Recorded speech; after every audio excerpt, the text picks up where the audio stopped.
მოგესალმებით თვითონ მეგობრებო, წინა გადაცემის დასასრულს ბუნებრივად შემოვიდა ხელოვნური ინტელექტის თემა ჩვენ საუბარში, მაგრამ იქიდან გამომდინარე, რომ გადაცემა უკვე დასასრულს უახლოვდებოდა, ვერ შევძლებთ ჩვენ სრულფასოვნად ჩამოგვეყალიბებინა ჩვენი აზრი. დღეს შევეცდებით, რომ მოკლედ რამოდენიმე სიტყვით კიდე შევეხოთ ამ თემას. სოციალურ ქსელებში გავრცელდა კადრები პატიმრების ცემის და დამცირების, რამაც მთელი საქართველოს შეძრა, როგორც აღმოჩნდა წინა ხელისუფლების გზავსად, არც დღევანდელი ხელისუფლება ამბობს ძალადობაზე უარს და სასურველი ჩვენებების ცემატყების გზით მოპოვებაზე უარს არც ესენი არ ამბობენ.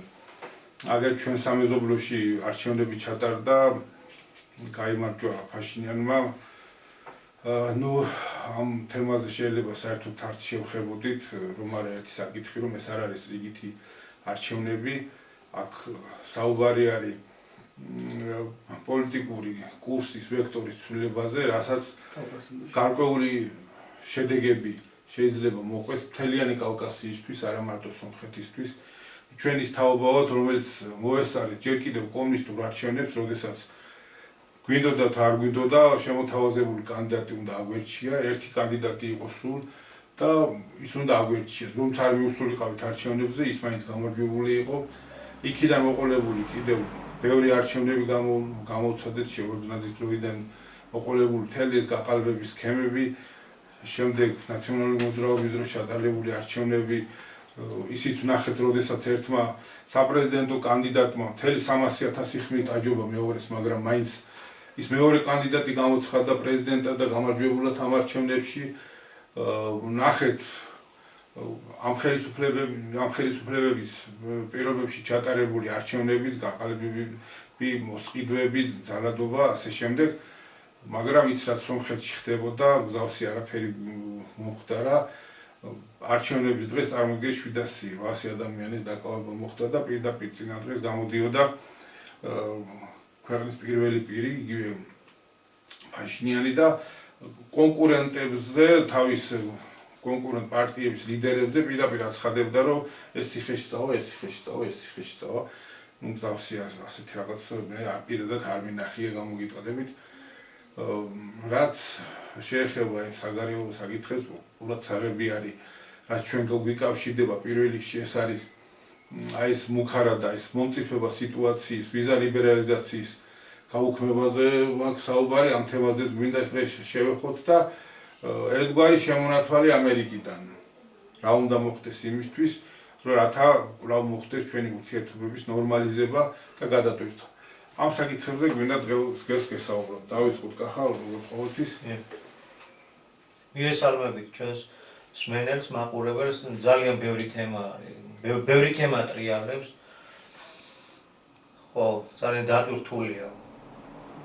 მთელი მსოფლიო პოლიტიკურად გადატვირთულია, მოკლედ რო ვთქვა, დღის ეს რიგი და რეჟიმი ახლა ყველაფერზე დეტალურად პასუხებს, რა თქმა უნდა, ვერ შევძლებთ, მაგრამ ჩვენ შეხედულებას და მოსაზრებას თავისთავად გამოვთქვათ და ვიტყვით.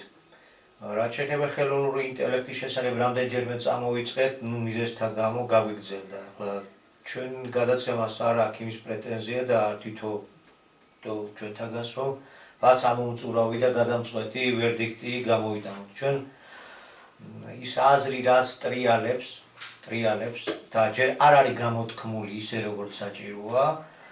აი ამას ნამდვილად შევეცდებით, ოღონდ ძალიან მოკლედ.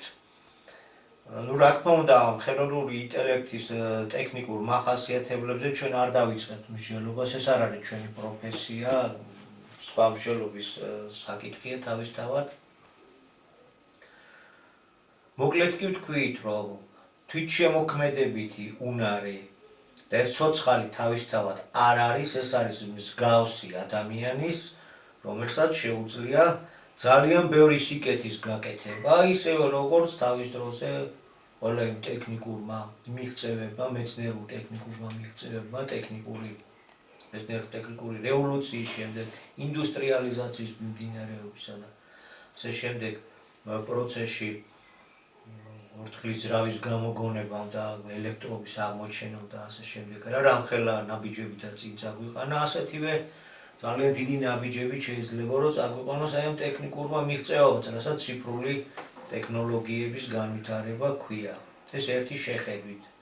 მაგრამ თუ კარგად ჩაუკვირდებით, მართველი ელიტისთვის ეს ქმნის საუკეთესო საშუალებას, რომ მოხდეს ადამიანზე გლობალური მის ცნობიერებაზე, დედამიწის მასშტაბით გლობალური კონტროლის განხორციელება, იმიტომ რომ მსოფლიო ერთმართველობა მრავალი იმპერია იბრძოდა ამისთვის და მარტო ძალით ვერ დაიჭერ, აქ არის იდეოლოგიური ბატონობა, სულიერი ბატონობას უნდა მიაღწიო და აი ამ საქმეში ძალიან დიდი როლის, დიდი მათთვის დადებითი როლის შესრულება შეუძლია ეგრეთ წოდებულ ხელოვნურ ინტელექტს.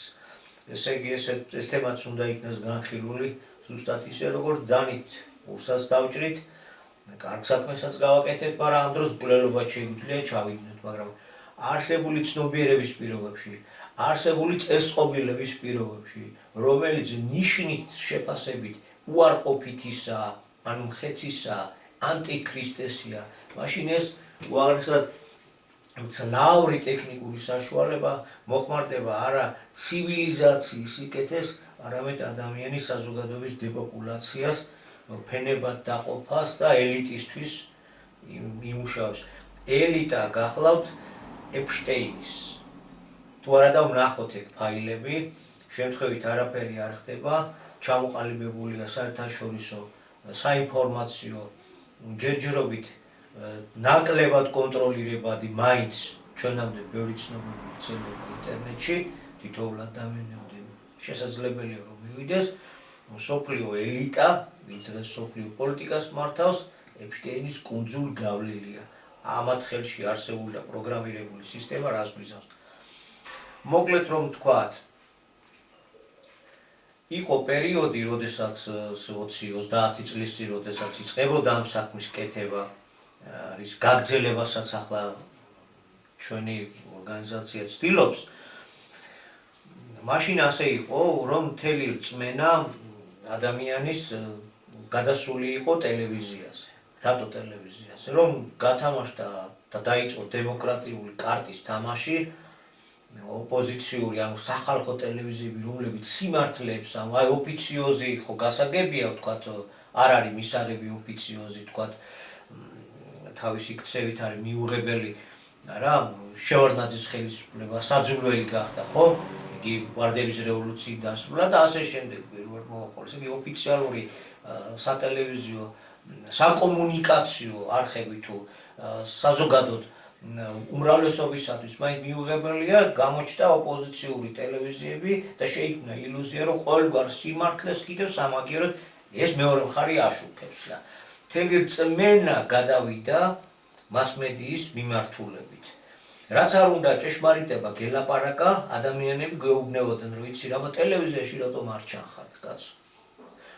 გიჯერებ რა კარგ რამებს, მაგრამ აბა როგორ გამოყვე ახლა მე, დამენახვე ტელევიზიიდან და გამოყვები. ამას ძალიან კარგად აკონტროლებდნენ ამ პროცესს. ეს იყო ასეთი მდგომარეობა შექმნილი, როდესაც ტელევიზიაში წარმოჩინება ითვლებოდა დაბადებად. პოლიტიკურ სიბრტყეში, საზოგადოებრივ ასპარეზზე გამოსვლის მთავარი ქვაკუთხედი და მთავარი პლატფორმა იყო რომელიმე სამთავრობო ან ანტისამთავრობო სატელევიზიო საინფორმაციო სიბრტყეზე პიროვნების წარმოჩინება. სრული ჭეშმარიტების გადაგებელიც ყოფილიყო ვინმე.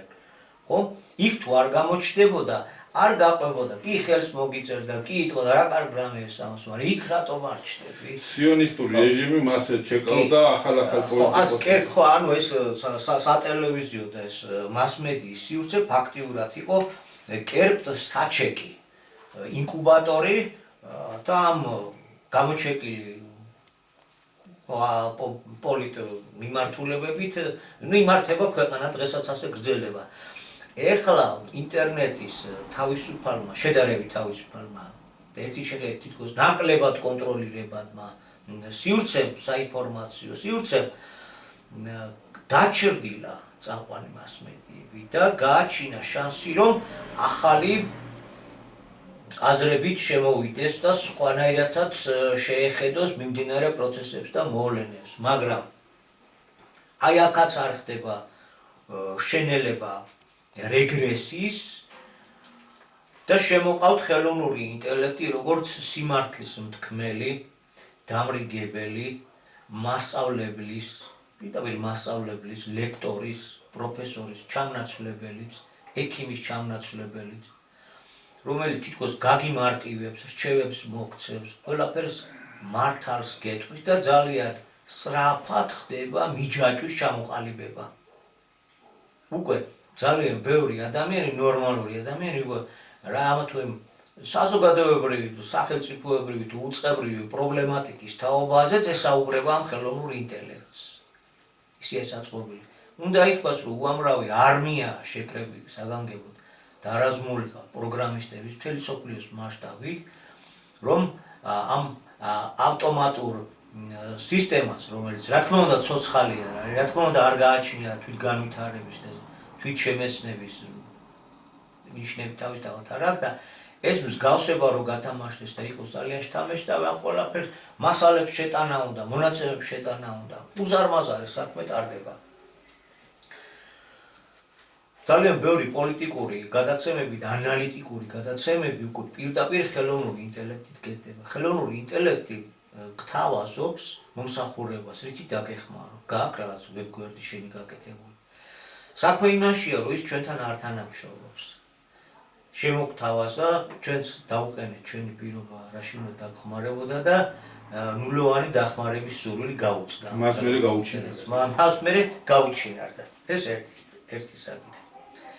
მერე მეორე საკითხი, ბოლოს გამოვეცით ჩვენი გაზეთი ბატონო ეკრის დაბადების დღეს მიუძღვენით. შესანიშნავმა თანამებრძოლმა ქალბატონმა თამარი თავის სტატიაში ჩამოაყალიბა და კიდევ ერთ არგუმენტად მოსახლეობისთვის, რომ იქნებ უფრო მეტად იყოს გარკვეული ის, რაც საგანგებო ბუნდოვანებაში ცდილობენ რომ ჩაძირონ და დავიწყებას მისცენ, რომ მან ხელოვნურ ინტელექტს კითხა და მისი პასუხები აქვს პირდაპირ სიტყვას თქვით მოყვანილი. ხელოვნური ინტელექტი ასეთნაირად პასუხობს, რომ მე არ არის გაციფრულებული ბატონო აკაკის პუბლიკაციები, საგაზეთო პუბლიკაციები და ამიტომ მე ვერ მოგცემ ზუსტ დასკვნას და მე თავის შედარებებს ვწევს. სინამდვილე როგორ არის, ყველაზე მეტად გაციფრულებული და ყველაზე დიდი გამადიდებლის ქვეშ გატარებული სწორედ იყო ბატონი აკაკის პუბლიცისტიკა. მწერლობა, მწერალი გახლავთ რა თქმა უნდა, გასაგებია, მაგრამ აქ როგორც მწერალი ბევრია, მაგრამ აი როგორც ახალი სიტყვის მთქმელი, ყველაზე დიდ ინტერესს სოფლიო მმართველებისას, წამყვანი ქვეყნების და ასე შემდეგ, ყველაზე დიდ ინტერესს სწორედ იწვევდა იმას, თუ რას ამბობდა ეს პიროვნება. რომ აღარაფერი ვთქვათ იმაზე, ორი წარმომადგენელი საპატრიარქომ, როდესაც მიავლინა და პირდაპირ თქვეს ერთ-ერთი მეუფე დანიელი ბრძანდებოდა, ჩვენი აქ მოსვლა აღიარების ტოლპარტია, ვიცით რომ ჭეშმარიტი სიტყვა აქ არის, მაგრამ ჩვენ გვაქვს ჩვენი სათქმელი. სიუდის გადაწყვეტილებით. ყველაზე მეტად, ყველაზე უფრო დიდ გამადიდებელ შუშის ქვეშ გატარებული იყო სწორედ ბატონ აკაკის პუბლიცისტიკა. დანარჩენი ეს აბსოლუტურად არასაინტერესოა, რა თვალსაზრისით არასაინტერესოა. დანარჩენი პოლიტოლოგიური განხილვები თუ ასე შემდეგ. იმიტომ რომ ყველაფერი ეს მონაცემთა სიუხვის და მიუხედავად ხარისხობრივი თვალსაზრისით არის ერთი. მათი მოგონილია დემოკრატიის თამაში, მათი მოგონილია ეს პარტიები, მათი შექმნილი ეს არასამთავრობო სისტემები, ეს პოლიტიკური სისტემები, ის ფორმაციები გინდა სოციალისტურ, კომუნისტური ავიღოთ და რაც არის, ხო, ეს თავიანთი აზროვნების შედეგია. თავიანთ მოგონილი იდეებს ახლა რომელიმე ქვეყანაში როგორ გადაამღერებს და ასე შემდეგ ეს რომელიმე პატარა ახლად გამოჩეკილი საკერპეში გატარებული წიწილა მათთვის ეს არასაინტერესოა, ხო? მაგრამ როგორც ახალი იდეები, ახალი იდეოლოგია, იმიტომ სიტყვა ღმერთი ეს ძალიან კარგად იცი, რომ სიტყვა, რწმენა, ცნობიერება, ეს არის იმპერიის სახელმწიფო შემკრელი.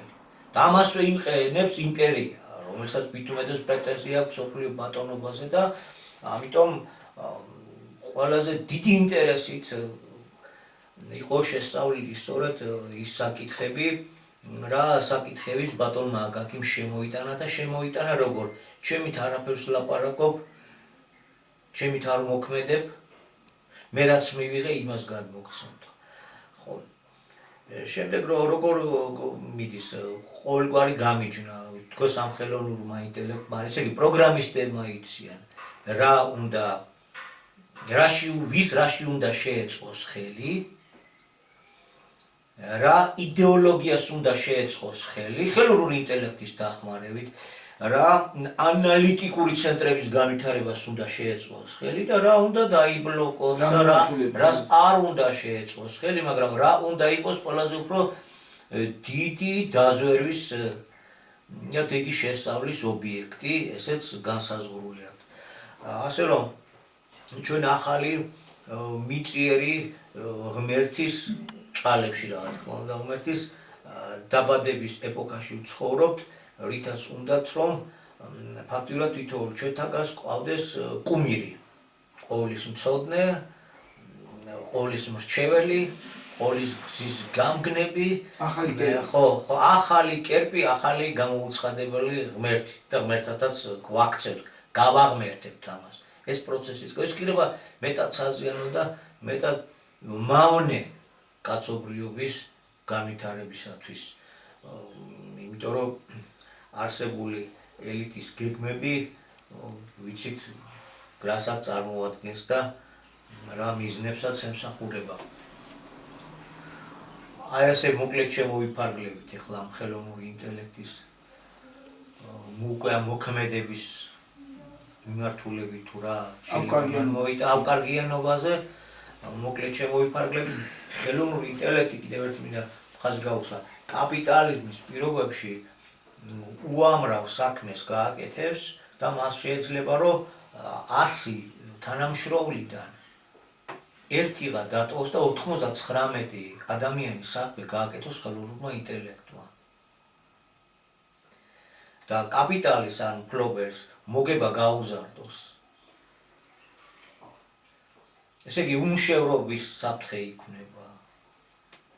ახლა შეიძლება ოპონენტი შემოგვედავას რომ მასეო კაცო ახლა უმშევრობა და რაღაც კი ნებისმიერი რობოტიზაცია ტექნოლოგია მას რა ვქნა ტექნოლოგიის განვითარებაზე უარი თქვა ხო გვეთქვით რა ხო რა შეიძლება აი ტექნოლოგიები განვითარდა მას ადამიანმა რაღაცში უნდა აიღოს ხელფასი ხო შეიძლება მაშინ შავ საათები შეუძლიათ ხო შეიძლება დაუცლებელიც არის რომ ადამიანმა შრომით უნდა მიიღოს შრომის სხვა სფეროები გამოიძებნოს სხვა რამეში დასაქმდეს და ასე შემდეგ ხო ნუ მოკლედ კაპიტალიზმის პირობებში ეს საზოგადოებას მეხად დაატყდება მაგრამ თუ იმ საკმაოდ მთელი რიგი პროფესიები შეიძლება გააქრეს და ამბობენ კიდევ ესეც იქნება მხატვრები ის დიზაინერები ეს გააკეთებს ადამიანმა რა გააკეთებს ისე ადამიანებმა გავაკეთეთ ისეთი მექანიზმი რომელიც თვითონ ადამიანების ადგილს არტოვებს ამ სისტემაში ასე იქნება.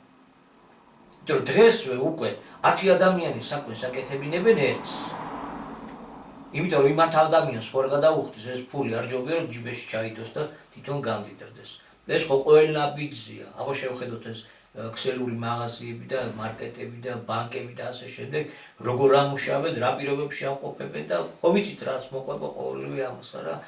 ხო ესე იგი აქ ისევ და ისევ მივდივართ იმ გვაკუთხედან რომ არსებული ფორმაციის პირობებში ეს ტექნიკური პროგრესი ახალ მონობის უღელს დაადგავს კაცობრიობას ადამიანის თავისუფლებას და ერთეულების სამსახურში კი ერთეულების სამსახური იმ ელიტის სამსახურში ჩადგება ეს ძალიან მარტივად რომ მოვწვევთ ახლა რაც შეეხება კავკასიაში მიმდინარე მოვლენებს სომხეთის ამბები ძალიან მნიშვნელოვანი უკვე გადმოგწდა იმიტომ რომ რუსეთმა საპასუხო ნაბიჯები გადადგა ეკონომიკურად და სომხეთის სოფლის მეურნეობის პროდუქციის სიჭარბე დააწვება ქართველი სოფლის მეურნეობის მწარმოებლის გლეხის კისერს და იმიტომ რომ ჭარბის აქონელი ფასთა დავარდნას გამოიწვევს მსგავსი პრობლემები რა თქმა უნდა ეს ძალიან მინიმალურ საკითხზე მაქვს საუბარი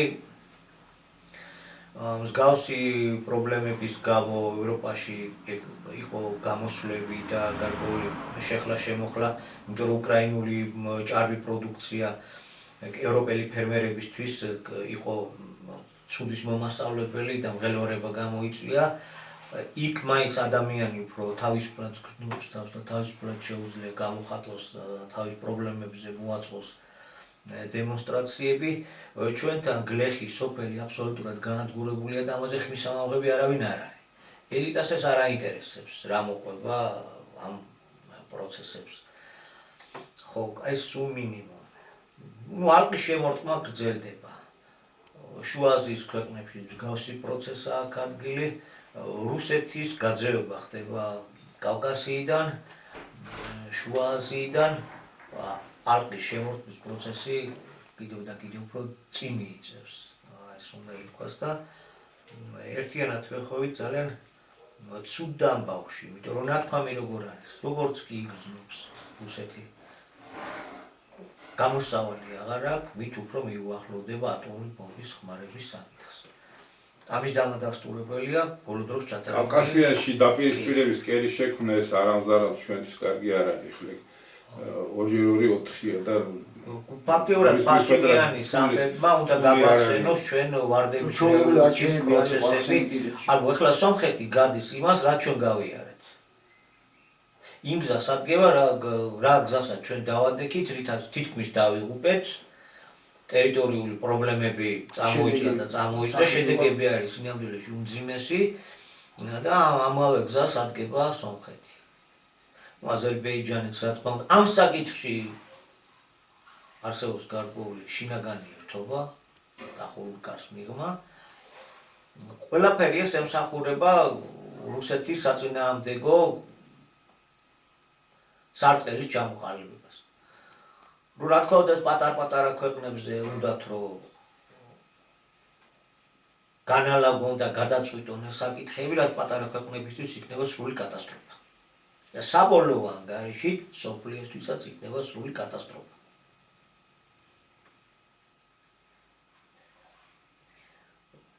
ტოჩკა უთუ რაღაც ქვია, ტაქტიკური რაკეტაა, რაც რუსეთისგან ჰქონდა მიცემული, უკრაინას უნდა გადასცეს. სომხეთმა. ტაქტიკური დანიშნულების რაკეტაა. უკრაინა ვისეს ის რაკეტას. ყოველ ეს ცნობები ვრცელდება, გასაგებია ყველაფერი, ხო? აზერბაიჯანის როგორ მხარს უჭერს, ალყის შემორტყმა გრძელდება ამ პატარების საშუალებით. რა ზომა შეიძლება იხმაროს რუსეთმა, როცა ასეთი სარტყელს. რა ზომა შეიძლება იხმაროს და ამ ფორუმზე, პეტერბურგში ჩატარებულ ფორუმზეც ახლა ასეთ ვრცელი შელობის საგანია და ამას ნაწილობრივ ეხებოდით. დუგინის ფიგურებს სხვათა შორის თუ არ ვთქვი მალახოვი თუ რაღაც ამგვარი გვარი აქვს იმ რუს ოლიგარქს, რომელმაც ფული შოა რუსეთის ეროვნული სიმდიდრის და რუსი ხალხის ძარცვით. მოსაბჭოთა სივრცეში ოლიგარქები ასე ჩამოყალიბდნენ. ხო, გამოვიდა და ასეთი მოხსენება გააკეთა, რომ არის ორი გზა. ერთი გზა რუსეთის მარცხის და რუსეთის დაშლის, რაც დაუშვებელია, და არის მეორე გზა, ტაქტიკური ბირთვული არ არის, ხმარების, უკრაინის და დასავლეთის წინააღმდეგ, ნატოს წევრი ქვეყნების წინააღმდეგ. თუ გვინდა რომ რაც მოგვიტანს გამარჯვებას, იმიტომ რომ დავაშინებთ დასავლეთს, ევროპას, აი გადარჩენის გზა მხოლოდ ესო.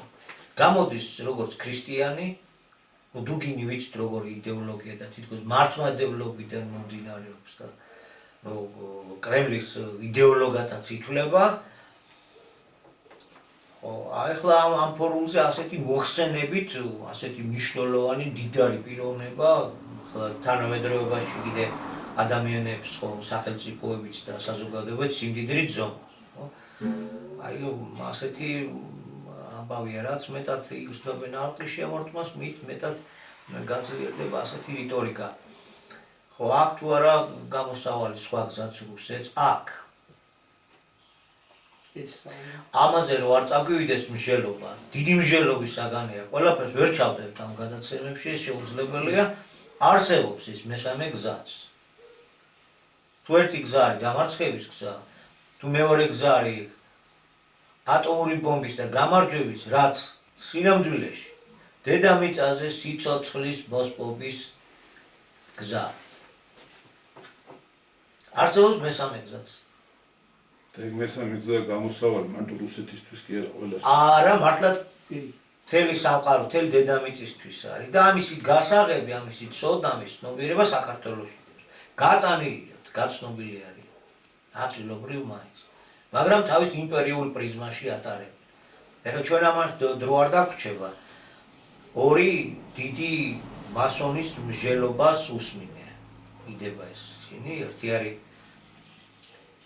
ჰერშაიმერი, დიდი პოლიტოლოგი, პროფესორი, ამერიკელი ებრაელი, მეორე კარაგანოვი, რომელიც იყო გორბაჩოვის მრჩეველი, რომელიც იყო ელცინის მრჩეველი და იყო პუტინის მრჩეველი. და სწორედ ამ ბირთვული იარაღის ხმარების საკითხზე მსჯელობდნენ, ახლა ამ გადაცემის განხილვას არ დავიწყებ, მაგრამ მე მხოლოდ ერთ რამეს ვიტყვი. კარაგანოვი ასეთ რამეს ეუბნება. მე ბარონი ვარ და შენ ხელისუფალთა მეფე ხარ.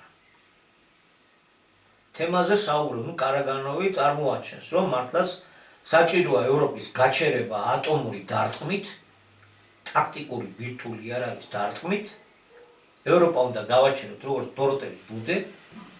ჩვენ ამერიკელები და რუსები მერე მოვრიგდებით და ოღონდ ჩვენ უკვე რუსები ევროპის საერთო სახლზე აღარ ვიფიქრებ, ზედმეტ ყურადღებას აღარ დავუთმობთ და უნდა გადავეწყოთ იქით ჩინეთია, იქით მრავალი პოლუსი, იქით ინდოეთია და სხვა მშვიდობიანი სამყარო უნდა ავაშენოთ. და ამაში ვარწმუნებ მე ხელისუფალსო და მიჭირს ბოლომდე რომ დავარწმუნო. თუ რაღაც მორალური საფეხურია გადასალახიო და ეთყობა ეს ვერ გადაულახიო, იმიტომ რომ ატომური დარტყმა ძალიან ბევრი სიცოცხლე შეიწირავს და ეს ჩავთვლით რომ ჩვენ ცოდვილები ვართო და აი ცოდვილობა არ გვინდაო რა, მაგრამ უნდა გადაილახავსო. ჰერშაიმერიც ამ რიტორიკას საკმაოდ შემწყნარებლურად უყურებდა, ერთგვარად გაგებითაც იმ თვალსაზრისით, რომ ისიც აღიარებს, რომ სამყარო მრავალპოლუსიანი გახდა და დასავლეთი ამას უნდა შეეგუოს, რომ დასავლეთი არ უნდა წამოსულიყო აღმოსავლეთისკენ, არ უნდა გაფართოებულიყო, კუთხეში არ უნდა მიემწყდია ისეთი ძლავრი ატომური არმადის მქონე ქვეყანა როგორც რუსეთი, იმიტომ რომ ამას შეიძლება ეს მოყვეს, რაზეც ლაპარაკია, თითქოს გაგებით ეკიდება. მოკლედ შავ მასონობის წარმომადგენელს, წითელი მასონობის წარმომადგენელი ასეთნაირად ეუბნება, შენ ხელისუფალთა მეფე ხარ და მან შეგიძლია ეს. მე ბარონი ვარ, იმდენი ვერაფერი. ამდენი პოლიტიკური ფიგურის მრჩეველი იყო და დღესაც ერთ ნომერ პირველ სიტყვას ამ კაცს უთმობენ. არსებობს მესამე გზაც და რატო ჭოჭმარობენ აქამდე, თუ კი მართლა ზნეობა უშლის, ხერხნეობრივი მომენტი უშლის იმპერიის მესოურებს, იმპერიას ცრებლების არ ჯერა. თუ კიდევ სხვა რამეა, რა უშლის ხელს? არ მინდა ახლა აქაც დიდი მსჯელობის მიმართულება ისახება, იმიტომ რომ ჩოულებრივი დასავლეთის ევროპის ქვეყნები, ჩოულებრივი სახელმწიფოები რო იყვნენ, თავიანთი ეროვნული ინტერესები და ასე შემდეგ, მაშინ რა თქმა უნდა გაჭრიდა ატომური მუქარის საფრთხე და აქამდე ესკალაცია არ წავიდოდა, მაგრამ ამ ქვეყნების სათავეში თუ სხვა ჩრდილოვანი მსოფლიო ხელისუფლების პროვოკატორი წარმომადგენლები არიან საგანგებოდ მოყვანილი, რომელთაც მოვალეობაც არის სწორედ ევროპის მასშტაბით მიკრო აპოკალიფსის გამოწვევა, რომ სამარადჯამო 1000-წლოვანი ბატონობა უნდა მოუპოვოს თავის კლასს და იმას, მაშინ გაჭრის ატომური მუქარა და ატომური ტაქტიკური იარაღის დარტყმები ევროპაზე, თუ პირიქით ისინი სწორედ მაგას ელოდებიან, რომ პასუხი დაუბრუნონ, რაც გამოიწვევს ატომურ დაჯახებას ევროპის ქვეყნებსა და რუსეთს შორის, რაც გამეორებს პირველი მსოფლიო ომის და მეორე მსოფლიო ომის ნაწილობრივ შედეგებს. ევროპამ თავისთავი ამოწყვიტა და ყველაზე გაძლიერებული შტატები დარჩა არა და შტატების სათავეში მყოფი ელიტა, არა? აი როგორი ვითარებებია. ეს კარაგანოვიც პირდაპირ ხაზს უსვავს, რომ გინდა თუ არა ბირთვული ისაა და აქვე რატო უცავ ახლა აი შემოbrunდებით შიდა საკითხებში, მაგრამ ყველა სახიფათო რა არის ამ დროზე რწმენით და ქრისტეს სახელით მოლაპარაკეები შეასრულებენ ძალიან ცუდ როლს. ანტიქრისტე რა არის გავს? კი, მსგავსია, ხო. აქვე დუგინიც ჩდება ამ ოლიგარქთან, რომელმაც ამხელა ფორუმზე პირდაპირ დადო, გინდა თუ არა ატომური დარტყმა და განმახორციელება. ხო. და ცდება ადამიანი, ზოგადად ცდება ადამიანი, იმიტომ რომ სინამდვილეში ამ გზით ჩვენ სატანასთან ვიგვაქვს შესაწირი. აი სულიერი თვალით რო შევხედოთ, სატანასთან ვიგვაქვს შესაწირი. სატანის საქმეს ვაკეთებთ და ღმერთს უსაბუთებს სატანა, რომ აი ადამიანმა ჭკვა ისე დაკარგა თავს თვითონ იკლავსო. არა და ახლა არ არის კარაგანოვის ხელწამოსაკრავი პიროვნება. რამდენი პირის მრჩეველი იყო. და ვიცით რომ ეს მამალი მასონობა სწორედ მრჩევლების, როგორც ბზეჟინსკი, მრჩევლების სახით უფრო და ეს იდეოლოგები არიან რა, ქრისტლელები არიან, ჩვენ გვქვებიოთ და ჩვენგან უნდა გამოთავრონ, მათი ციერ, მათ აქვთ სულიერად მიღებულია რა, ეს როგორ უნდა უწინამძღვრონ კაცობრიობასა, ხო? და ახლა უყურე როგორ ის მიიღება სურათი. აცნობიერებს ეგეც, რომ თუ ამნავის გადადგავს კრემლი, საშინელი პანდორას ყუთი იხსნება მაინც. იმიტომ რომ ყველა ეცდება უკვე რომ ატომური იარაღით მოაგვაროს თავისი პრობლემები. და ერთი და ორი ქვეყანა აღარ არის ატომური ქვეყანა. და რას ხსნით? შესაძლებელი კი იქნება ამის გაჩერება? არა, თუ გავხსნით, ვერავინ გარანტიას ვერ ამიიღებს. აი ჩვენ რა გვინდა? ხო, ჩვენ რა უნდა გვინდოდეს? ჩვენ გვაქვს ახალი სიტყვით მოცემულობა. დააგდესო ბოროტების გზა და აღარ ყო ერთმა იმას, რასაც ვიგდებოდა, რომ რასაც ჩვენ ვკეთებთ ერთმანეთს დედამიწას, ხო? ხო. ჩვენი ფუნქცია რა არის? აი ამ ჭრილით თუ შევხედავთ, არა იგივე ქართველი ერის ფუნქცია, სულიერი მისია კაცობრიობის იმაში. დედამიწის ცოცხლის გახანგრძლივების გასაგები გვეძლება. თუ დავაგდებთ ბოროტების გზას და სხვა მიმართულ განვითარების სხვა ვექტორზე დავდგებით, რა? მაშინ ეს ბედისწერა იცვლება და თვითგანადგურების მაგია დიდი მომავალია კაცობრიობას. კაცობრიობა ჯერ არ დაბადებული ბავშვია.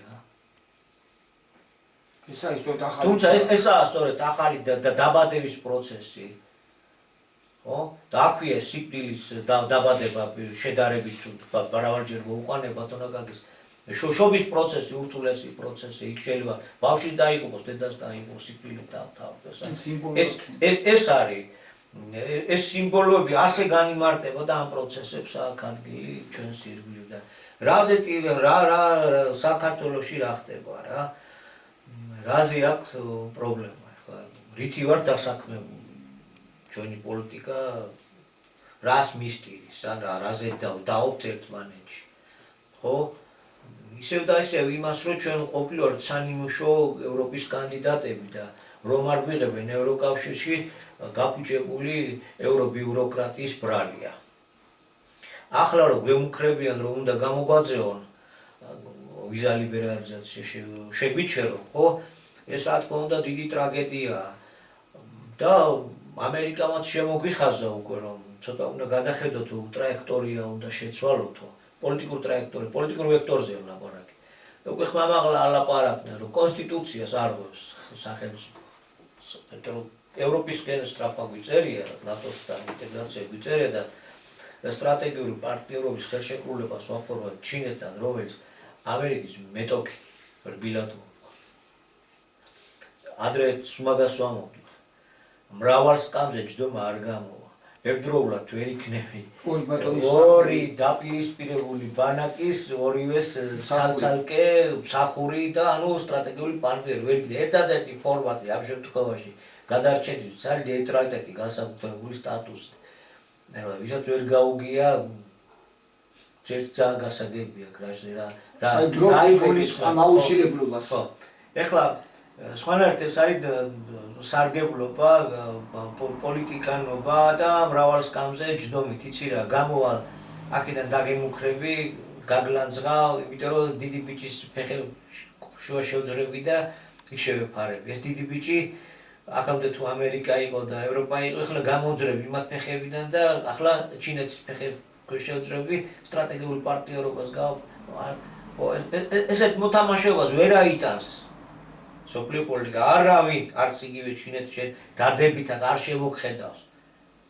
ამგვარი მოთამაშე არის დაუშვებელი. თუ დროის გარკვეულ მომენტში ეს კიდევ მეტაკლებად ზოგიერთი მხარისაც მისაღებია, მომავალში ეს არ იქნება მისაღები და ცუდად დამთავრდება. არა მარტო ხელისუფლებისთვის, ქვეყნისთვის.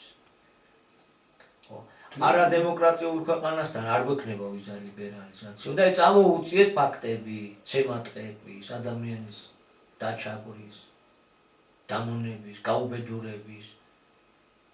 ეხლა რა სიტყვია ვიგონებენო, კადრებია გადაღებული. ხელოვნურმა ინტელექტმა წყვე კადრებიო, ვერ იტყვიან ამას. არა, იმათ რომ წამოუწიეს ერთი თემა აქამდე რატო არ ადარდებდათ ეგ ან თუნდაც სხვა ქვეყნებში სადაც მათ დიქტატს მიყვებიან და უპირობოდ ასრულებენ ყველა მათ დირექტივას იქ რატო არ თუნდაც სომხეთის არჩევნები რატო მოუტანე მაგალითად რა თქმა უნდა, რა თქმა უნდა. არ ამგვარ არჩევნებს სხვაგან ალბათ არ აღიარებდნენ და მაგრამ 8 საათიც არ იყო ჯერ შესრულებული ევროპიდან მოლოცვის წერილები და მესიჯები წამოვიდა, ხო? უულოცავდნენ ხო ბაშინიანს გამარჯვებას. ამას სხვაგან არ აღიარებდნენ ამას დემოკრატიული არჩევნების რო ჩატარებული იყო თუ კი არ აწყობდნენ.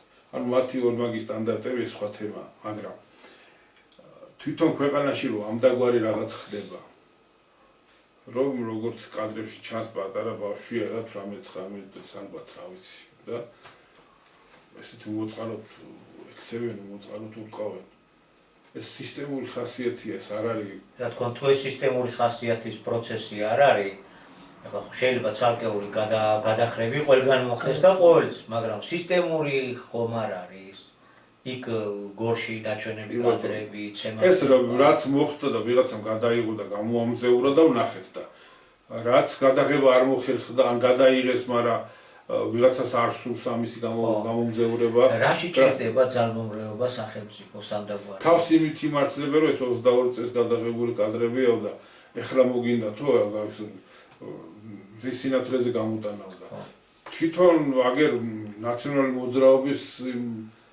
15 და 16 წლის წინანდელი და 12 წლის და 13 წლის წინანდელი იმას იხსენებენ. ურს მაგიჭამენ პოლიტიკური. კი ბატონო, მაგითი უჭირავთ ხელისუფლება და მაგითია რომ გამყარებული აქვს წამები. ბნელიც როგორც რაღაც საფრთხე შეიქმნება და ხალხს ასე თქვა სხვა მიმართულებით გახედვა მოუნდება, არ გინდათ აგერ ნაცები დაბრუნდებიან და ახსენებენ ციხის კადრებს იმას და თავიდან თურმე 4 წლის წინ დაშვებული ყოფილა. ცემა და წამება მისაღები ყოფილა 4 წლის წინ. ან იქნება სხვა იყო ხელისუფლებაში ამ დროს და ესენი არ იყვნენ პასუხისგებაში. იმ პასუხისგებლები უკაცრავ. კი. ამ თემაზეც აი მოკლედ რო შევეღოთ ამ ძალმომრეობას და ძალადობას. როგორ არის სახით კრავია, მაგრამ ურჩხული ზრახვა. ესე იგი სისტემისთვის მახასიათებელია რომ გარეთ ჰუმანისტია, მაგრამ შიგნით იმპერიალისტია, შიგნით სიონისტია, შიგნით ფაშისტია, ნაცისტია. რომელსაც ძალიან ხელი არ უკანკალდება ისე ჩამოაყალიბებს და შექმნის საკონცენტრაციო ბანაკს, სადაც ადამიანს შეუკეთებს ღუმელში. ცხიმს გამოადნობს, გამით გაპოხავს რაღაცებს, ტყავს გააძრობს და ხო არ ვიგონებთ ეს ფაქტებია, კაც გუში ხდებოდა ეს ამბავი რა და ესე შემდეგ. ესე იგი ჩვენ ან ადამიანობის გზას უნდა დავადგეთ შემოუტრიალ ამებზე უარი თქვა და ფორმაციულად და ვაღიაროთ ის რომ ეს იყო უარყოფითი განვითარების პერიოდი რომელიც უნდა დავტოვოთ როგორც უკანასკნელი ახალზე უნდა გადავეცნოთ ნუ არა და გამოვაჩენთ რომ თურმე ორმაგი სტანდარტებია რატომ ყველაფერი უნდა მეკუთვნოდეს მეოლიგარქებისა მე უნდა დამტვიდრდე და მთელი ეს ეროვნული რესურსი მე უნდა მივიჩნიო. ნუ რაც არის, რაც ხდება რა, ხო უყურებთ რა. და როგორ შეიძლება დაიკავოს ამგვარმა ხელისუფალმა ხელისუფლება მხოლოდ ძალადობით ეს ვერ ხდება. დასავლეთმა მოიფიქრა ძალიან ლამაზი ნიღაბი ამ ყველაფერს. რამდენიმე პარტია ერთმანეთს აკრიტიკებენ და დემოკრატიის კარტის თამაში მიდის. ანუ დარაბებს მიღმა ჯოჯოხეთია, შიგეპშტეინი აქვს გაჩაღებული, სხვა ის არის. ჩვენ დემოკრატიას გეთამაშებია. ჩვენ ჰუმანიზმით გელაპარაკ, ჰუმანისტები არიან. შიგნით ეს ჯოჯოხეთი და რა პირობა იქნება რეალურად, როცა ქვეყანა არის ამავე დროს კოლონიათან. კოლონიურ ძარცვის რეჟიმში ჩაყენებული იქა ადგილობრივი ხელისუფლება, რომელსაც ორი უღელი უნდა დაადგას. ერთი იმათი საერთო საყოველთაო სოფლიო უღელი, საერთაშორისო კორპორაციებისათვის და ასე შემდეგ და მეორე კიდე თავისთვისაც, აბა როგორ მომდიდრდეს. და აქ რა პირობებში იმოქმედებს ხელისუფლება, როგორ იქნება ამგვარი ხელისუფლების ხელში ძალოვანი სტრუქტურა, სამართალდამცა, როგორ იქნება? მართლა სამართლიანი თუ თავისთავად ორმაგი სტანდარტის გამტარებელი. დაბურულ მინების მიღმა, ცემატყება და ბოდიში და ფეხით, წიხლით და სამართალი მიდრისა. აი რომ ეს ვლინდება რა, კიდე პარგი რომ აქვთ ეს ოპოზიციას, მაინც აქვს დადებითი ოპოზიციის არსება ზოგადად, რომ ის განახვებს რა არის დამალული. თუმცა იმას არ ამოს, ამის გამოსწორება როგორ არის შესაძლებელი, თუმცა იმას უარყოფს გუშინ თვითონ რო იყო თვითონაც იუნაირი რო იყო, რაშია საქმე. ანუ ხელისუფლებები თუ იცვლებოდა პრობლემა იგივე რჩება. რაშია საქმე? ესე იგი რატო ჭირდება რომ მოძალადე იყოს? აი ბევრმა არის, მაგრამ აი სოფელში სახლი რო აშენო, თურმე უნდა წარუდგინო, გააშენებ, უნდა მოგცეს უფლება, შენ უნდა წარადგინო პროექტი, ყველაფერი და რა ვადებში უნდა დაასრულოს პირადი ბიზნეს შენობობა სოფელში. თუ შენ არ გინდა რომ შენი ფინანსური დააშენო, თუ დროში ვერ ჩაეტიე, მოვლენ და გაგიწერე 3000 ლარამდე ჯარიმას და ასე შემდეგ. ჩასაფრებულია ხელისუფლება. თუ შეგიფერხდა, წაგეხმაროს კი არა, ჯარიმა მოგარტყას. თან იმაზე უნდა იყოს ფინანსი არ ყოფილი, ფული არ ყოფილი, რომ ვადებში დავით დავანებოთ რომ ქვიდა ხევიდან ქვას ვერ ამოიღებ. გადასახდინებ კი ხევში ქვას ბუნება მოაგორებს. რითაც ჩვენი მამაპაპას სიმაგრეს აშენებდა, სახსაშენ ტაძარს აშენებდა. ეხლა გაყიდულია საკუთრებებია. ესე იგი, ნელ-ნელა ამ მარწუხების მოჭერა იწდება. საკუთარ სახლსაც ვერ ააშენებ ისე, როგორც შენ შეგიძლია, თუ ცოტა წაიფორხვლე, მზათა ხელისუფალი ჩაფრად დაგადგეს და თაზე ჯარიმა დაგაჭედოს ზევიდან. კიდევ ფეხი დაგაჭიროს. ესე იგი, სამართალი დიდრისა რა. და რა გაჭირებული უბრალო ადამიანს, რომელსაც კი უნდა რომ გქონდეს ბინა, მაგრამ თუმცა რა ბინადშენებლობაზე ძველი აშენებულები თავზე გვეყობა.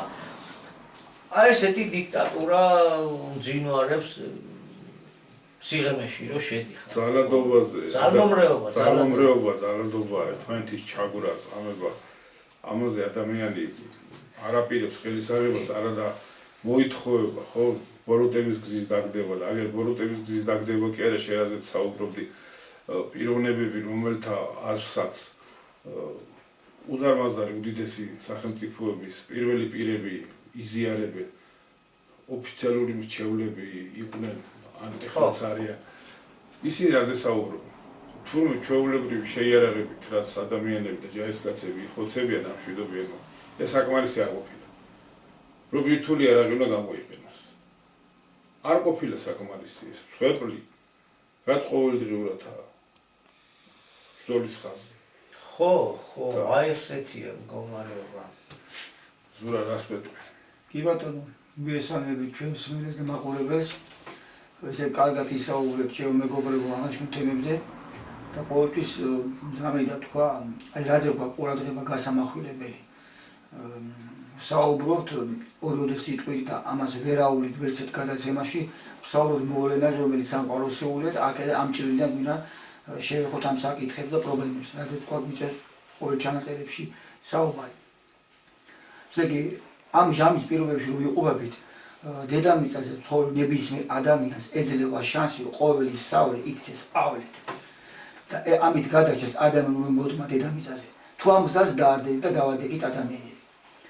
ამავე ჟამის პირობებში დედამიწას და თვითონ ადამიანს ისე უნდა გაუჭირდეს, საერთოდ უნდა გაიხედოს, რაზეც უნდა დაადგეს, ყველგან მარცხი უნდა განიცადოს, ვერ დაინახოს. ასეც უნდა იყოს. და მხოლოდ ერთს, ანუ დაინახოს ის, რომ სწორედაც ღმერთს შესთხოვოს დახმარება.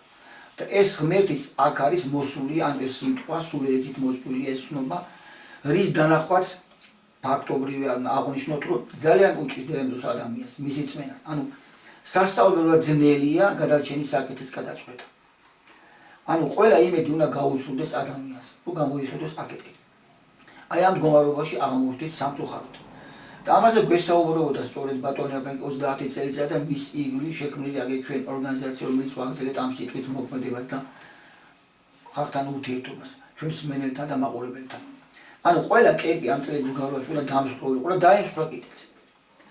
და რაც ყველაზე მთავარია და ამაზე თქვი რომ გაგომახვილებინა ყურადღება, არ უნდა დაგაუვიდეს რომ რა დროში გვიწევს, ნუ ყველა დროს თავის მოთხოვნებს აყენებს, რა დროში გვიწევს ჩვენ ცხოვრება და არსება, ყველა დრო თავის მოთხოვნას აყენებს, რომ ნებისმიერ შემთხვევაში თუ არ ვიწვნოთ რომ მოვლენა არაფერს არ გვეშველება და დაღუპებისას ვადგებათ, რომ ის დრო დადგა რომ ჩვენ ვერ გაგვირჩევია საზიანოს ვაკეთებ თუ სასარგებლოს, კეთილს ვემსახურებთ ბოროტს და ამ კუთხით გვაფრთხილებდა ბატონი აკაკი რომ სწორედაც გავიხსნოთ მის სიტყვები რომ დადგებოდა ის დრო რომ ქართველებს გვეუბნებოდა პირველ რიგში რა თქმა უნდა ჩვენ რომ არ გამოჩნდება ადამიანი ვინც არ უნდა იყოს ლიდერი რომელიც ამ მდგომარეობას ასკეთოთ გამოასწოროს არ გამოჩნდება პარტია ორგანიზაცია რომელიც გვიშველის და უფრო დიდი მასშტაბით არ გამოჩნდება ქვეყანა რომელიმე დიდი სამხედრო ბლოკი რომელიც ამ მდგომარეობას ასკეთოთ შეგვიძლია ეხლა მხოლოდ რაზეც გვეუბნებოდა სწორედ ღმერთს ერთადერთი სიტყვა შეუძლია ამ მდგომარეობას ეს საკითხი რატომ ლაპარაკობ ანუ ბოროტების გზის გზაზე ლაპარაკი პოლიტიკურად ხდება ამ კუთხით ჩვენ ყოველ გადაცემაში ხას უსვათ და დღესაც ვიტყვი და შევახსენებთ რომ უდიდესი ნაბიჯი გვაქვს გადაგებული ჩვენ ქართველობას 2 მილიონი იურიდიული საბუთი გვაქვს რომ ხალხი ისო ითხოვს ვითხოვთ ერი ამ ფორმაციულ ცილებს და მე მინდა შევეხო კიდევ იმ თემას წენა ახსენებ იმაზე რომ სწორედაც იმ დიდი ქვეყნის ლიდერს ჩვენ ჩრდილოეთით ნათქვამიც აქვს პუტინზე მაქვს ლაპარაკი რომ ან თუ ამაზროვნებაში ვჩევით ამის ხაზგასმა მინდა რომ რა თქმით ისეთი მსოფლიო სადაც რუსეთი არ იქნება ანუ საფრთხე რაღაც რეალურია დღეს ისე რომ არ ჩანს ძალიან რეალურია ესე იგი ახსენეთ პირველი გზა მეორე გზა ჩემი აზრით გასაგებია აქ ორი გზა არსებობს ნებისმიერი სხვა ყველაფერი გზა არის დაღუპვისა და არის ის ალტერნატივა ალტერნატივაზეც ვაყოლაპროთ ბოროტების გზით დაგდება საკითხის გადაწყვეტა მოვლენის აღიარება აი ამ კუთხით მინდოდა ჩვენის მენელისთვის მე თქვაულოდი სიტყვა მეგობრებო ზურავ გავაგრძელებდი მოკლედ რა თქმა უნდა ვფიქრობ უკვე დროც გვეწურება რა მე ხო ესე იგი ყველა მიმართულებით თუ დაღუპვისა გზა ჯობია ხელი შეგეშალოს ხელი მოგეცაროს და მალე დაიწყო მის გაცნობიერება რომ არასორი გზას ადგენ ხარ და გადარჩენის გზისკენ დაიწყო გამოხედა თუ ცრუ დაღუპვის გზა ისევ გადარჩენის გზა და სიკეთის გზა გონია დაღუპული ხარ თავისთავად რა ამ სწორედ ამ თვალსაზრისიდან გამომდინარე ვიზა ლიბერალიზაციის შეჩერებას თუ ეს მართლა მოხდა მე პირადად ძალიან დადებით მოვლენა რთული თუ რატო ალბათ შემდეგ გადაცემაზე თუ კი რაღაც ისეთი არ მოხდება შემდეგ გადაცემაზე მოგვიწევს ამაზე ალბათ მსჯელობა და ვფიქრობ საჭირო და დროულია ვიზა ლიბერალიზაციების 3 მილიონი ნახევრიანი ქვეყნისთვის. მეგობრები ვართ ჩვენ და ამერიკა. ვიზა ლიბერალიზაციის გამოვში მიეცი ჩემ ხარ შენთან წამოსვლის. მე ჩინეთ ვარ. მოდი შენთან წამოვიდეს. და ეს არის სწორედ ქართველი ეს ამ მცირერიცხოვანი მოსახლეობის დიდ უზარმაზარ სივრცეებში გაფანტვის შესანიშნავი მეთოდი. თოფი არ უნდა. ვიზა ლიბერალიზაცია საჭირო. ნუ დანარჩენ დეტალებზე დავუთმოთ ცალკე დრო და ვიმჟოროთ დადებითიც აქ რა თქმა უნდა გარკვეულწილად მაგრამ ეს დადებითი იმდენად მცირეა იმდენად დიდი უარყოფითი პროცესები მოსდევს რომ პატარა მცირერიცხოვანი ქვეყნებისთვის და ერებისთვის ვიზა ლიბერალიზაციის პოლიტიკა არის აბსოლუტურად გამონადგურებელი ეს არის მისაღები მრავალრიცხოვანისთვის პირველ რიგში მასონობისთვის რომ მოხდეს აღრევა ახალი გათქვებისთვის საჭირო დედამიწის მასების ერთმანეთში არევა რასებს შორის წაშლა და ასე ეს მათთვის არის კარგი პროცესი ну კიდევ არის გარკვეული ფენები რომლებიც ამით ხელს ითმო პატარა ერების ეს არის გაქრობის პოლიტიკა გაქრობის პოლიტიკის ერთ-ერთი გვაკუთხედი დავუთმოთ ამ საკითხს ბოლოს და ბოლოს ალბათ ერთად შემოგკრებს ის რაც თვალით არ ჩანს რაც სინამდვილეში არ გვწამს ქრისტე არ გვწამს რა ის რაღაცისა კი გვწამს მაგრამ რაც არ გვწამს ის ქრისტე არ არის იმიტომ რომ ქრისტე არის ცნებები შეგონებების და ასე შემდეგ ცხოვრების ეს ну ჩვენ ну რა ვისაც წამს რა ცოტა სხვა რამე ისეთნაირად წარმოუდგენია ხო ალბათ ჯობია ერთად მოვიკრიბოთ გაქცევა გადახვეწას ჯობია ერთად დავდგეთ ერთად ვიმშილოთ რა უშუალოდ ჩვენ ქვეყანას ჩვენ თავს ესე იგი აქ ამხელა სიმდიდრის მფლობელი ქვეყანა რატო ვართ ესე და რა შეიძლება გავაკეთოთ რომ გადავრჩეთ თუ ეს ხალხი სოფლიოში გავიფანტებით ამის გამკეთებელი არავინ არ ვრჩებით ჯობია ესე ერთად მოვიყავოთ აქ თავი ერთად გადავწყვიტოთ თუ ერის გაქრობა გინდა შეუქმნელი შესაბამის სოციალურ-ეკონომიკური მდგომარეობა შეუქმნელი მძიმე საცხოვრებელი პირობები და მიეცი ვიზა ლიბერალიზაცია ხო თვითონ გაანადგურებს ისინი თავის თავს. აი რაც ხდება. გაიფანტება. რაც ხდება ჩვენ მაგალითად. გაიძვირფება დანარჩენ 7 მილიარდ ნახევარ ადამიანში და წაიშლება ერი. ხო. შეწყვეტს არსებობას. აი რაც დღეს ჩვენ გვჭირს. მე ეს მდიდრები გამოაცხადებენ რომ ემირატებს ვაშენებთ და გაიხარეთ 6 მილიარდი ფული მოდისო და ეს რაც მიმდინარეობს. ამიტომ ჯობია დე გამოგვაძევონ დე გადაგვიკეტონ იქ საარსებო რასაც ეხლა ჩვენი გვშოულობთ და სადაც ფაქტიურად უკვე ჩვენ იქიდან უკან წამომსვლელი თანდათან მცირდება აქ მოვიკრიბოთ და აქ გადავწყვიტოთ რა და რომ ჩვენი ყოფნა არ ყოფნის საკითხები ერთად გადავწყვიტოთ საქართველოში მორალურადაც მგონი ეს სწორე ესე იქნება ეხლა თუ განვიხილავთ და ვიტყვით რომ ქვეყანა იგივე ჩვენი დიდი ოჯახია ერის ოჯახია ხო კი ოჯახია შეისწრის ოჯახი რო გაჭირვებაა და მე გავახციო სადაც გაიცხოვრება და გავიქცე და დანარჩენი ოჯახი აქ დავტოვო ну ჯემალი როგორ არის იცი გავახციო რომ იქნება იქიდან შევინახო კი ბატონო ინახავს კიდეც მაგრამ საერთო ოჯახი იღუპება და ვინც აქ დარჩენილი ვარ ჩვენ ვერ წვეთავთ გვაკლივართ ერთი მეორე კი ბატონო მაგრამ ეს შედეგი რას იძლევა მშობლების გარეშე გაზრდილი თაობა ხო მოვატიეთ და უპატრონოთ ხო განარკომანებული დიახ სწავლა განათლებას ჩამოშორებული რაღაც სატყუარებზე გადაგებული და მორალური ზნეობრივი დაცვა კი ბატონო ეთი შედარებაც აქ მოტანილი ბატონა გაკის რომ წარმოიდგინოთ საერთო გემი იზირება აი საერთო გემი ნუ ქვეყანას და შენ ცდილობ რომ პატარა კაიუტით შენი ოჯახი გადაარჩინო ვერ გადარჩინო აი კაიუტით და ვერ გადარჩინო რომ ჩემ კაიუტაში წყალი არ შემოვიდეს რა ნუ არა როგორ არის ნათქვამი რომ ადამიანი თუ არ დაეცავ წამოდგომაზე და ეს დაცემის პროცესაც აქვს ზღვარი იქნებ რაზეც აღნიშნე და მომავალში მეგობრებო საუბარი ამ საერთო დაცემამ საერთო იმედგაცრუებამ ამ კუთხით რაღაც ახალი მუხტი დაატრიალოს ქართულობაში და დავფიქრეთ ამაზე და გადავთქვათ ეს ნაბიჯები და მოვიკრიბოთ მართლა სულ ყველა ანუ ის დალოცვილი ისეთ პირობებს აყენებს რომ ყველა აქ უნდა მოვიკრიბოთ ამ დიდი საერთო ეროვნული საკითხის გადასაწყვეტად მე მგონი დასასრულისკენ წავედით მადლობა ჩვენს სმენელს მაყურებელს დაგემშვიდობებით მომავალ შეხვედრამდე მადლობთ ყურადღებისთვის